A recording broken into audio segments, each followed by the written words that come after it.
की, मुझे बदतमीज बोलेगा वो। और श्रृंगार की पूजा भी आती है। लेकिन मैं एक चीज आपसे पूछना चाहता हूँ, मेरी बात सुनिए ना। आप ही लोग बोलते हैं ना टीवी पर बैठकर, जो ज्ञान देते हैं आप लोग, कि जहां पर पूजा होती है वहां पर नमाज नहीं पढ़ सकते, तो अभी पढ़ने को कैसे तैयार हो गए? नमाज आज से नहीं हो रही, सदियों से। अरे कभी से भी हो रही है। कभी से नहीं, तो पहले वहां पर सदियों से हो रही है। तो सदियों पहले मंदिर का प्रमाण मिल गया। आपको क्या मिल गया? हाँ मिला ना, एसआई रिपोर्ट ने बताया। अरे एसआई कर रहे हो, एसआई की तो कौन जांच करेगा? आप जाएंगे जांच करने? कोर्ट। अरे आप कोर्ट अटैच करा क्या? देखिए, कोर्ट मुझे ये बताइए, एक सेकंड, मुझे ये बताइए कि जांच भी यही करें, जज भी यही बन जाएं, रिपोर्ट भी यही लगाएं, मंदिर भी कहें कि चलने वहां पे पूजा कर लीजिए और मस्जिद पे जाएं, और यही बताएं कि भाई साहब जब पूजा होगी वहां पर हम नमाज नहीं पढ़ सकते। हाँ अब बताइए। जी बताइए, पूछिए, हम बता रहे हैं। ये सर्टिफिकेट बांटने के लिए आए हैं। अगर ये पक्षी इनके रहता, हिंदू एक बार बर्दाश्त कर लेता, शांत होता, इनको नहीं। और मुस्लिम धर्म में जो मेरा मानना, जो मैं मुस्लिम धर्म से, मैं सनातन धर्म से हूँ, मैं हिंदू, मुझे इस पे गर्व है। और मैं ये कहना चाहता हूँ, ये जो भाई साहब अभी बता रहे हैं कि नमाज पढ़े और ये पढ़े, अरे ये इसको भूल जाइए। आप लोग कहते हैं कि जहाँ पे नमाज होगी, जहाँ पे पूजा होती है वहां पे नमाज नहीं होता, फिर कैसे आप नमाज पढ़ेंगे? आप अभी तो ये रामलला जी आ गए हैं, ज्ञानवापी भी हो गए, मथुरा बाकी, उस पर भी बहुत जल्दी। ठीक है, एक सेकंड। सबसे पहले तो मैं जो मौलाना साहब अभी आपको सर्टिफिकेट बांट रहे कि आप पत्रकार, अरे वो पहले चैनल खोलेंगे तभी उनको सर्टिफिकेट में दिखाऊंगा ना। अरे उनको सर्टिफिकेट में कैसे दिखा दूं? मैं तो जिस चैनल में जाता हूं काम करने के लिए उसको सर्टिफिकेट दिखाता हूं। तो पहले मौलाना साहब चैनल खोलें, उसमें मुझे नौकरी दें, तो मैं इनको सर्टिफिकेट दिखाऊं। आगे बढ़ो। मैं मौलाना साहब को ना अलग अलग चैनलों पे, अलग अलग डिबेट पे देखता आया हूँ। एक तो बेद कुतर्क बातें करते हैं, कभी इनके पास तर्क नहीं होता है, अक्सर बिना तर्क की बातें करते हैं, लड़ते भी हैं, बहुत बदतमीज टाइप के। अब मैं दूसरी बात कहता हूँ, भाई साहब ये तो पत्रकार है, आप असली मौलाना, देखो जूता दिखा रहे हैं, आप असली मौलाना नहीं हो, क्योंकि कुरान में लिखा है, कुरान में लिखा है टीवी देखना भी हराम है, और तुम टीवी पर आकर जूता दिखा रहे हो। अबे तेरी ये औकात, तेरी ये औकात। कादिर रशीदी, कादिर रशीदी, तू आराम से, आराम से।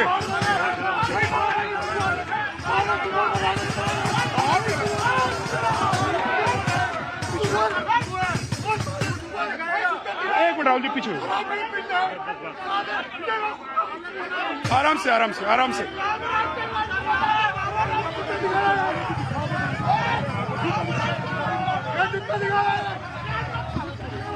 रशीदी साहब गुंडागर्दी करने आए।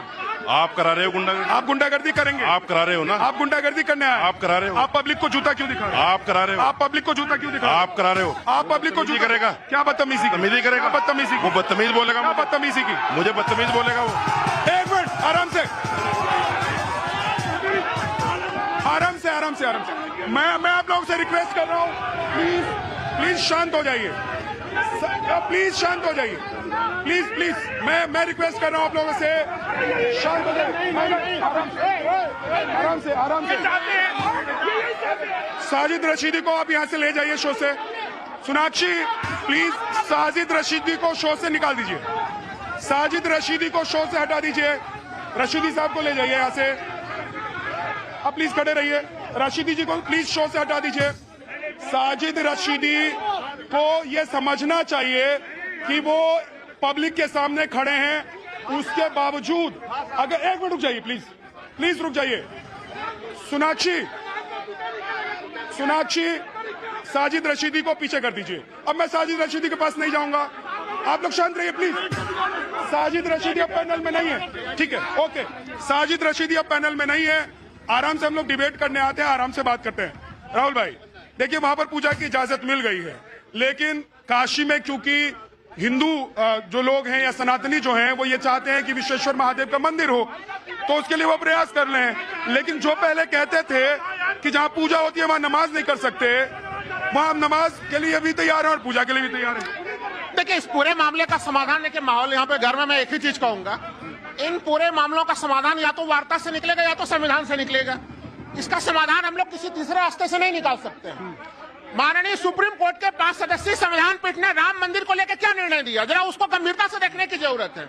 और मैं मोहन भागवत जी को भी कोट करना चाहूंगा।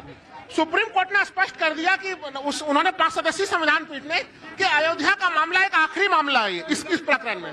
फिर जो तमाम जो देश की आजादी के समय का मामला है वो उसको उसी जगह पर स्थिर रखा जाएगा। और देखिए, मुझे याद है मोहन भागवत जी का वो बयान भी कि हर मस्जिद के नीचे मंदिर खोजने के प्रवृत्ति से भी हिंदू समुदाय को बचना पड़ेगा।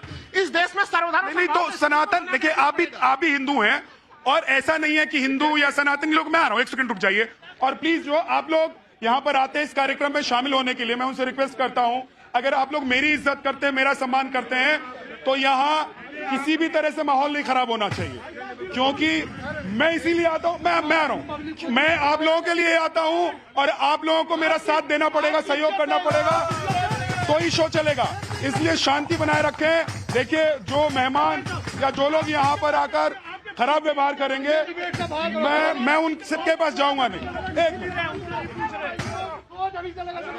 ठीक। देखिए, बहुत शर्मनाक। पहले तो मेरा सभी से निवेदन है, भारत माता की जय और हर हर हर महादेव। देखिए, ये आज का दिन बहुत बड़ा दिन है मेरे मित्रों। आप लोग शांति से रहिए।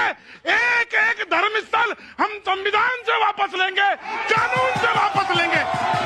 हमें जरूरत नहीं है दूसरे हथकंडों की। हमारे देश के संविधान में इतनी शक्ति है, कानून में इतनी शक्ति है कि देश के बहुसंख्यकों को हमें न्याय मिलेगा। नरेंद्र मोदी बैठे हैं, योगी आदित्यनाथ बैठे हैं, आप चिंता मत कीजिए।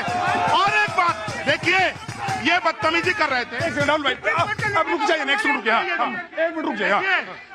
1993 तक वहां पे पूजा होती रही। श्रृंगार गौरी मां की तुष्टीकरण की राजनीति में बिगड़ किसी लिखित आदेश के वहां पर पूजा रोकी गई, बैरिकेडिंग की गई। आज जिला न्यायालय ने वही तो डिटेल्स निकलवाई कि भैया बताओ किस आधार पे आपने रोका। लेकिन एक मिनट देखिए सर, एक बात यहाँ पर बड़ी क्लियर है, गौरी श्रृंगार को रोकने वाला कोई मुसलमान नहीं था। ठीक है, सरकार ने बंद कराया था। एक सेकंड, लेकिन मुझे पूरा करना जल्दी से। देखिए, वहां पर आज जो कोर्ट का फैसला आया है, उसको कुछ असामाजिक तत्व, ये लोग पूरे मुस्लिम समाज को भी अपमानित करते हैं। ये मेरा फैज भाई भी मुस्लिम समाज से है, लेकिन ये इस मिट्टी के लिए जिएंगे मरेंगे। ऐसे लोगों को इग्नोर कीजिए और नरेंद्र मोदी के हाथ पक्के कीजिए। ठीक है, एक मिनट रुक जाइए, एक मिनट राहुल भाई। फैज साहब, देखिए, थोड़ा सा माहौल इसलिए खराब हो गया क्योंकि कादरी साहब के पास ना तर्क नहीं है। वो मुझ पर सवाल उठा रहे हैं, मुझसे सर्टिफिकेट मांग रहे हैं। चैनल खोले तो मैं सर्टिफिकेट भी उन तक भेजूंगा। अच्छा, माफ कीजिए, हाँ ठीक है। लेकिन सवाल ये है कि आप ये लोग इतने क्यों बौखलाए हुए हैं, क्यों परेशान हैं इतने? डेमोक्रेसी में जनता सबसे ऊपर है, जनता का सम्मान होना चाहिए। जो जनता का अपमान करे उसे अपने गिरेबान में झांकना चाहिए। ये इसलिए बौखलाए हुए हैं कि जो इफ्तार की पॉलिटिक्स थी, टोपी वाली पॉलिटिक्स थी, वो मुसलमान को टोपी पहनाने वाली पॉलिटिक्स थी, वो मोदी जी ने खत्म कर दी है। ये इसलिए बौखलाए हुए कि मुस्लिम वोट इनके हाथ से जा चुका है। वोट बैंक की राजनीति है, और कहते हैं कि फिर आप राजनीति में धर्म क्यों लाते हैं? रशीदी जी, आपको सम्मान के साथ मैं बुलाता हूं, लेकिन आप जिस तरह का व्यवहार करते हैं, आप सोचिए जरा कि पब्लिक में खड़े होकर आप जिस तरह का व्यवहार करते हैं, क्या ये शोभा देता है आपको? मैं